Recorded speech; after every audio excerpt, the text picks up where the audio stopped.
নমস্কার, weather with Suvendu চ্যানেলে আপনাকে আরও একবার অনেক স্বাগত জানাই। প্রিয় দর্শক, আজ ডিসেম্বরের ২৬ তারিখ বৃহস্পতিবার, সাল ২০২৪।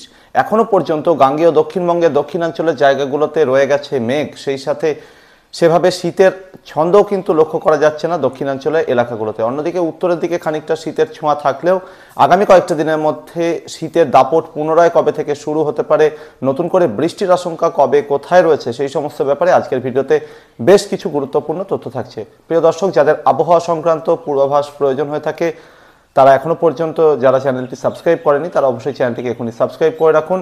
সেই সাথে ভিডিওগুলিকে যতটা সম্ভব লাইক এবং শেয়ার করে দিতে কোনোভাবেই ভুলবেন না। এই মুহূর্তে আমরা সকালের দিকে যদি সর্বশেষ উপগ্রহ চিত্রের দিকে নজর রাখি তাহলে দেখা যাচ্ছে যে ভারতের তামিলনাড়ু অর্থাৎ চেন্নাই উপকূলের কাছাকাছি জায়গাগুলো এবং বিশাখাপত্তনমের কাছাকাছি জায়গাগুলোতে এখনও পর্যন্ত যথেষ্ট মেঘের আনাগোনা রয়েছে। সেই সাথে ওড়িশার বেশিরভাগ জায়গাতে আংশিক মেঘাচ্ছন্ন আকাশ, কোথাও আবার পুরোপুরি মেঘাচ্ছন্ন আকাশ রয়েছে। পশ্চিমবঙ্গের ২ পরগনা, সেই সাথে কলকাতা, হাওড়া, হুগলি, অন্যদিকে পূর্ব পশ্চিম মেদিনীপুর, ঝাড়গ্রামে কিছুটা, নদিয়া জেলার দক্ষিণ ভাগের কিছু কিছু জায়গায় এখানে আংশিক মেঘাচ্ছন্ন আকাশ এই মুহূর্তে নজরে আসছে। সেই সাথে বাংলাদেশের দক্ষিণাঞ্চলে চট্টগ্রাম ডিভিশনের দিকটাতেও আংশিক মেঘাচ্ছন্ন আকাশ, খুলনা ডিভিশনের দিকেও কোথাও কোথাও আংশিক মেঘাচ্ছন্ন আকাশ নজরে আসছে। অন্যদিকে ঝাড়খণ্ডের সমস্ত এলাকার সাথে সাথে বিহার, গাঙ্গেয় দক্ষিণবঙ্গের বাকি জায়গা, সেই সাথে উত্তরবঙ্গের সমস্ত জায়গা, বাংলাদেশ, ত্রিপুরা, আসাম, মেঘালয়, প্রায় সব এলাকা সর্বত্রই কিন্তু আকাশ রয়েছে মোটের উপর পরিষ্কার। তবে শীতের যে ছন্দ সেটা কিন্তু এখনো পর্যন্ত সেভাবে উপলব্ধি করা যাচ্ছে না। তবে এই মুহূর্তে রাজস্থানের বিভিন্ন এলাকা, সেই সাথে পশ্চিম ভারতের দিকটাতে কিন্তু একটু একটু করে মেঘের আনাগোনা আবারও শুরু হচ্ছে।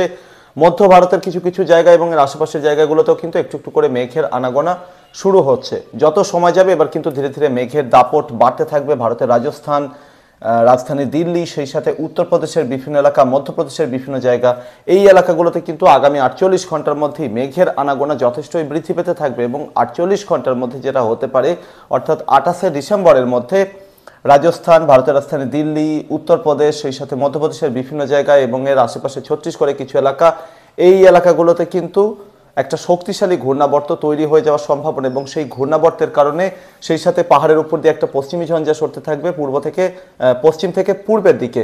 তো এই সমস্ত ওয়েদার সিস্টেমগুলোর সাপোর্টে কিন্তু মধ্য ভারতের বিভিন্ন জায়গা, সেই সাথে ভারতের রাজধানী দিল্লিতেও কিন্তু আগামী ৭২ ঘন্টার মধ্যে বজ্র বিদ্যুৎ সহ বৃষ্টির সম্ভাবনা। মধ্য ভারতের কোথাও কোথাও বজ্র বিদ্যুৎ সহ বৃষ্টির সঙ্গে শিলাবৃষ্টির যথেষ্ট আশঙ্কা রয়েছে। সেই সাথে এখানে কোথাও কোথাও দমকা ঝোড়ো হাওয়াও কিন্তু বয়ে যেতে পারে, অর্থাৎ ফসলের কিন্তু একটা বড়সড় ক্ষতির আশঙ্কা মধ্যপ্রদেশ, ছত্তিশগড়, উত্তরপ্রদেশের কিছু কিছু জায়গা এবং এর আশেপাশের মহারাষ্ট্রের বিভিন্ন এলাকা, এই এলাকাগুলোর দিকে কিন্তু নজরে আসছে। তবে এই ওয়েদার সিস্টেমগুলোও কিন্তু ধীরে ধীরে পূর্বের দিকে সরতে থাকবে, অর্থাৎ সেক্ষেত্রে বিহার, ঝাড়খণ্ড, পশ্চিমবঙ্গ এবং এর আশেপাশের জায়গাগুলোর দিকেও কিন্তু বৃষ্টির সম্ভাবনা আবার নতুন করে বৃদ্ধি পেতে থাকবে। তাহলে শীতের মৌসুমে পাহাড়ের দিক থেকে যে শুকনো ঠান্ডা হাওয়া নেমে আসার কথা, এখনো পর্যন্ত তো সেভাবে পশ্চিমী ঝঞ্ঝার দাপট পাহাড়ে শুরু হয়নি। তাহলে সেই উত্তরে শুকনো ঠান্ডা হাওয়া যাচ্ছেটা কোথায়? সেক্ষেত্রে দেখা যাচ্ছে যে উত্তরে শুকনো ঠান্ডা হাওয়া সেটা উত্তর পাকিস্তান, ভারতের জম্মু কাশ্মীর এবং কিছুটা উত্তরাখণ্ড, নেপাল, হিমাচলের দিক থেকে নামছে। সেটা কিন্তু একেবারে সরাসরি রাজস্থান হয়ে এবং এর আশেপাশের এলাকার উপর দিয়ে কিন্তু সেটা আরব সাগরের দিকে চলে যাচ্ছে। প্রিয় দর্শক, যত সময় যাবে এই হাওয়া কিন্তু এইভাবে কার্ভ করতে থাকবে, অর্থাৎ এখানে কিন্তু ঘূর্ণাবর্তটি ধীরে ধীরে দৃশ্যমান হবে।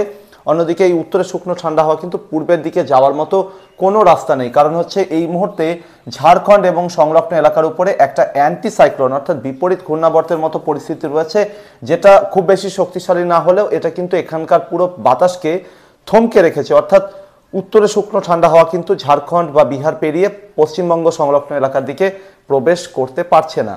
এক্ষেত্রে সামান্য কিছুটা হাওয়া কিন্তু গাঙ্গেয় দক্ষিণবঙ্গ এবং সংলগ্ন এলাকায় শুধুমাত্র ঝাড়খণ্ডের দিক থেকে প্রবেশ করছে, অর্থাৎ ঝাড়খণ্ডে তো কোনো রকম উঁচু পর্বতমালা নেই, সেই সাথে এখানে কিন্তু কোনো তুষারপাতের সম্ভাবনাও থাকে না কোনো সময়ই। তাই এদিক থেকে যে হাওয়া নামছে তাতে কিন্তু ঠান্ডার কোনো লেশ মাত্র নেই। শুধুমাত্র দিনের কোনো একটা সময় জুড়ে উত্তরবঙ্গের বিভিন্ন এলাকা, সেই সাথে ভুটান এবং সংলগ্ন আশেপাশে এলাকার দিক থেকে সামান্য কিছুটা হাওয়া নামছে বটে, সেটা বাংলাদেশের রংপুর ডিভিশন, উত্তরবঙ্গের কিছু কিছু জেলা এবং বাংলাদেশের কিছু এলাকাকে প্রভাবিত করে ধীরে ধীরে বঙ্গোপসাগরের দিকে চলে যাচ্ছে। তাই এই জন্যই কিন্তু বিগত কয়েকদিন ধরে সেভাবে ঠান্ডার যে ছোঁয়া সেটা পাওয়া যাচ্ছে না। অন্যদিকে তামিলনাড়ু উপকূলের দিকে যে নিম্নচাপ রয়েছে, যদিও সেটা দুর্বল হয়ে এখন ঘূর্ণাবর্তে পরিণত হয়েছে, তার প্রভাবে কিন্তু উপকূলবর্তী জায়গাগুলোতে ইতিমধ্যে মেঘও একটানা রয়েছে এবং গতকালও কোথাও কোথাও বৃষ্টি হয়েছে। কলকাতাতেও হালকা বৃষ্টি কিন্তু গতকাল হয়েছে। তো এই মেঘের কারণে এবং সেই সাথে উত্তরে হাওয়া না ঢোকার কারণে কিন্তু শীত একেবারেই প্রায় উধাও হয়ে গেছে। আবার কয়েকটা দিন পর থেকে কিন্তু ধীরে ধীরে ছন্দ শুরু হতে পারে শীতের, এরকমটাই কিন্তু সম্ভাবনা রয়েছে। তাহলে আগামী কয়েকটা দিনে আবহাওয়াতে কোথায় কেমন পরিবর্তন আসতে পারে সেটার দিকে এবার নজর রাখবো। প্রিয় দর্শক, আপাতত যেটা পরিস্থিতি থাকছে যে পশ্চিম ভারত এবং সংলগ্ন মধ্য ভারতের দিকে একটু একটু করে ঘূর্ণাবর্তটি শক্তিশালী হবে এবং সেক্ষেত্রে কিন্তু কোনো রকম উত্তরে হাওয়া ঢোকার রাস্তা থাকবে না সেরকমটাই মনে হচ্ছে। এক্ষেত্রে আজ 26শে ডিসেম্বর কলকাতা সহ গাঙ্গেয় দক্ষিণবঙ্গের বেশিরভাগ জায়গাতেই আবহাওয়া শুকনো থাকবে, তবে উপকূলবর্তী জায়গাগুলোতে যেহেতু খানিকটা মেঘ রয়েছে তাই কোথাও কোথাও ছিটেফোঁটা বৃষ্টি হতে পারে। তবে বেলার দিক থেকে বা দুপুরের দিক থেকে কিন্তু একটু একটু করে মেঘ কাটতে শুরু করবে এবং আগামী 2-3 দিনে কিন্তু শুকনো আবহাওয়া থাকার সম্ভাবনাই বেশি এবং রোদ ঝলমলে আবহাওয়া থাকতে পারে। সেই সাথে উত্তরবঙ্গের বেশিরভাগ জায়গার সাথে সাথে বাংলাদেশ, ত্রিপুরা, আসামের সব এলাকাতেই আবহাওয়া শুকনো থাকবে। বিহার, ঝাড়খণ্ডের সব এলাকাতেই আবহাওয়া শুকনো থাকবে। উপকূলবর্তী ওড়িশার কোথাও কোথাও ছিটেফোঁটা থেকে হালকা বৃষ্টি হওয়ার সম্ভাবনা রয়েছে।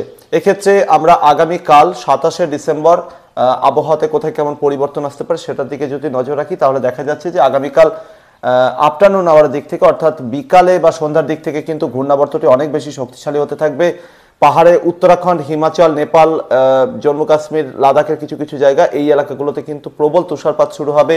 ভারতের রাজধানী দিল্লি থেকে শুরু করে রাজস্থান, সেই সাথে উত্তরপ্রদেশের পশ্চিমাঞ্চলে বিভিন্ন এলাকা, অন্যদিকে মধ্যপ্রদেশ, মহারাষ্ট্রের বিভিন্ন এলাকা, এমনকি গুজরাটে কিছু কিছু জায়গা, এখানে কিন্তু ঘূর্ণাবর্ত এবং সেই সাথে বঙ্গোপসাগর, আরব সাগরের দিক থেকে প্রবেশ করা আর্দ্রতাপূর্ণ হাওয়া, অন্যদিকে পাহাড়ের দিক থেকে নামা শুকনো ঠান্ডা হাওয়া, দুটোর মুখোমুখি হওয়া, সেই সাথে ঘূর্ণাবর্ত, অন্যদিকে পশ্চিমী ঝঞ্ঝার সাপোর্টে এই এলাকাগুলোতে কিন্তু বৃষ্টিও শুরু হয়ে যাবে। কোথাও কোথাও হালকা থেকে মাঝারি ধরনের বৃষ্টিপাতের সম্ভাবনা রয়েছে। দু একটা জায়গাতে একটু হেভি স্পেলসও হয়ে যাওয়ার সম্ভাবনা। থান্ডারস্টর্ম অ্যাক্টিভিটি নজরে আসবে, অর্থাৎ বজ্রবিদ্যুৎ সহ বৃষ্টি, শিলাবৃষ্টির আশঙ্কা এই এলাকাগুলোতে আগামীকাল থেকেই শুরু হবে বলে মনে হচ্ছে। তবে পূর্ব ভারতের দিকে কোনো রকমের প্রভাব থাকবে না, বাংলাদেশ এবং সহ আশেপাশে এলাকাগুলোতেও কোনো রকম প্রভাব থাকবে না বলেই মনে হচ্ছে। এক্ষেত্রে 28 এবং 29শে ডিসেম্বর আবহাওয়াতে আরেকটু পরিবর্তন আসতে পারে পূর্ব ভারতের দিকটাতে। সেক্ষেত্রে কি হতে পারে, পশ্চিমের দিকে অর্থাৎ গুজরাট, রাজস্থানের দিকে অ্যাক্টিভিটি কমতে থাকবে। এই সমস্ত ওয়েদার সিস্টেম ধীরে ধীরে পূর্বের দিকে সরতে থাকবে, এরকমটাই সম্ভাবনা। এবং সেক্ষেত্রে ঝাড়খণ্ড, সেই সাথে বিহারের বিভিন্ন এলাকাতে কিন্তু ডিসেম্বরের 28 এবং 29 তারিখে হালকা বৃষ্টি হতে পারে, কোথাও কোথাও হালকা থেকে মাঝারি ধরনের বৃষ্টিপাতের সম্ভাবনা রয়েছে। পশ্চিম ঝাড়খণ্ড, পশ্চিম বিহারের কিছু কিছু জায়গাতে কিন্তু থান্ডারস্টর্ম অ্যাক্টিভিটি অর্থাৎ বজ্রবিদ্যুৎ সহ বৃষ্টির সম্ভাবনা কিন্তু এখানে যথেষ্টই রয়েছে। এবং সেক্ষেত্রে এখানে কোথাও কোথাও দমকা হাওয়াও কিছুক্ষণের জন্য বয়ে যাওয়ার সম্ভাবনা। ছত্তিশগড়ের বিভিন্ন এলাকাতে এই ধরনের অ্যাক্টিভিটি নজরে আসবে। গাঙ্গেয় দক্ষিণবঙ্গের পশ্চিমাঞ্চলে কিছু কিছু জেলা যেরকম বীরভূম, সেই সাথে পশ্চিম বর্ধমান লাগোয়া কিছু জায়গা, অন্যদিকে উত্তরবঙ্গের মালদা, 2 দিনাজপুর, সেই সাথে জলপাইগুড়ি, আলিপুরদুয়ার, কোচবিহার, দার্জিলিং, কালিম্পং এই জেলাগুলোতে কিন্তু 28 এবং 29শে ডিসেম্বর ছিটেফোঁটা থেকে হালকা বৃষ্টির সম্ভাবনা কিন্তু রয়েছে। কোথাও কোথাও একটু মাঝারি ধরনের বৃষ্টি দক্ষিণবঙ্গের এই পশ্চিমের জেলাগুলো, সেই সাথে উত্তরবঙ্গের এই সমস্ত জেলাগুলোর দিকে হতেও পারে। এবং যত সময় যাবে এই সমস্ত ওয়েদার সিস্টেম ধীরে ধীরে পূর্বের দিকে সরার সাথে সাথে দুর্বল হতে থাকবে, কারণ উত্তর পশ্চিমের দিক থেকে লাগাতার শুকনো ঠান্ডা হাওয়া কিন্তু নেমে আসতে থাকবে। তো সেক্ষেত্রে 29শে ডিসেম্বর হতে হতে কিন্তু উত্তরে শুকনো ঠান্ডা হাওয়া একটু একটু করে ঢুকতে থাকবে রাতের দিক থেকে। তবে ওড়িশার কিছু কিছু জায়গায় ছিটেফোঁটা থেকে হালকা বৃষ্টি থাকতে পারে, বাকি বেশিরভাগ জায়গাতে কিন্তু আবহাওয়া শুকনো থাকার সম্ভাবনা। এই পর্বের বৃষ্টিটা শুধুমাত্র বিহার, ঝাড়খণ্ড, অন্যদিকে গাঙ্গেয় দক্ষিণবঙ্গের পশ্চিমের বীরভূম, মুর্শিদাবাদ, সেই সাথে পশ্চিম বর্ধমান, উত্তরবঙ্গের সমস্ত জেলা এই জেলাগুলো দিকেই থাকতে পারে। বাংলাদেশের রংপুর, রাজশাহী ডিভিশনে কিছু কিছু এলাকা, আসামের ধুবড়ি, গোয়ালপাড়া, তেজপুর এই এলাকাগুলোর দিকে কোথাও কোথাও থাকতে পারে। বাকি বেশিরভাগ জায়গা অর্থাৎ ত্রিপুরা, বাংলাদেশের বাকি সমস্ত এলাকা, আসামের বাকি এলাকাগুলোর দিকে সেরকম কোনো এফেক্ট নাও পড়তে পারে, এরকমই সম্ভাবনা কিন্তু রয়েছে। তো সেক্ষেত্রে ডিসেম্বরে 29-30 তারিখ হতে হতে কিন্তু উত্তরে শুকনো ঠান্ডা হয়ে একটু করে প্রবেশ করতে থাকবে। তবে পাহাড়ে জম্মু কাশ্মীর, লাদাখের দিকে কিন্তু একটার পর একটা পশ্চিমী ঝঞ্ঝার কারণে তুষারপাত হতে থাকবে। তো যখন তুষারপাত হতে থাকবে তখন কিন্তু পাহাড়ের দিক থেকে হাওয়া নামার পরিমাণ কমতে থাকবে। তবে তা সত্ত্বেও কিন্তু ডিসেম্বরের 30 তারিখ থেকে উত্তরে হাওয়া তার স্বাভাবিক ছন্দে ফিরবে বলেই মনে হচ্ছে। এবং পূর্ব ভারতের দিকেও কোনো রকম বাধা বিপত্তি থাকবে না। ফলে 30শে ডিসেম্বর থেকে মোটামুটি জানুয়ারির 4 তারিখ পর্যন্ত সময়ের মধ্যে কনকনে উত্তরে শুকনো ঠান্ডা হাওয়া কিন্তু লাগাতার বইতে থাকবে। এই পর্বে কিন্তু জোরালো ঠান্ডা পড়ে যাওয়ার সম্ভাবনা রয়েছে, অর্থাৎ শীত কিন্তু স্বচ্ছন্দে স্বমহিমায় কামব্যাক করবে ঝাড়খণ্ড, বিহার, ওড়িশা, সেই সাথে পশ্চিমবঙ্গ, বাংলাদেশ এবং এর আশেপাশের বিভিন্ন জায়গার দিকে। তো এরকমই পর্বে এই পর্যায়ে কিন্তু মোটামুটি শৈত্যপ্রবাহের একটা আশঙ্কাও কিন্তু কোথাও কোথাও রয়েছে। তবে এই যে শীতের স্পেল সেটা কিন্তু খুব বেশি দীর্ঘ হবে না বলেই মনে হচ্ছে। জানুয়ারির 4 বা 5 তারিখ থেকে আবারও তার তাপমাত্রা একটু একটু করে বৃদ্ধি পাওয়ার সম্ভাবনা। কারণ এই সময় যেটা হতে পারে সেটা হচ্ছে যে প্রথমত পাহাড়ের দিকে একটার পর একটা পশ্চিমী ঝঞ্ঝার প্রভাব থাকবে, এরই সাথে গাঙ্গেয় দক্ষিণবঙ্গ এবং সংলগ্ন এলাকার উপরে কিন্তু একটা অ্যান্টিসাইক্লোন ধীরে ধীরে শক্তিশালী হতে থাকবে। এটা কিন্তু জানুয়ারির 4 বা 5 তারিখ থেকেই তৈরি হতে থাকবে অ্যান্টিসাইক্লোনটি। ফলে আর্দ্রতাপূর্ণ হাওয়া লাগাতার প্রবেশ করতে থাকবে, তবে কুয়াশার একটা দাপট কিন্তু এই সময় লক্ষ্য করা যেতে পারে এই এলাকাগুলো দিকে, এরকমই সম্ভাবনা রয়েছে। আর এদিকে বঙ্গোপসাগরের দক্ষিণাঞ্চল লাগোয়া মধ্যাঞ্চলের লাগাতার পূবালি হাওয়ার জোয়ান কিন্তু থাকবে, ফলে বঙ্গোপসাগরের দিক থেকে ময়েশ্চার সাপোর্ট কিন্তু প্রচুর পরিমাণে থাকবে। তো আপাতত এই ছিল আগামী কয়েকটা দিনে আবহাওয়ার সম্ভাব্য পরিস্থিতি। পরবর্তী আপডেট এবং লাইভে আবারও দেখা হচ্ছে। ধন্যবাদ।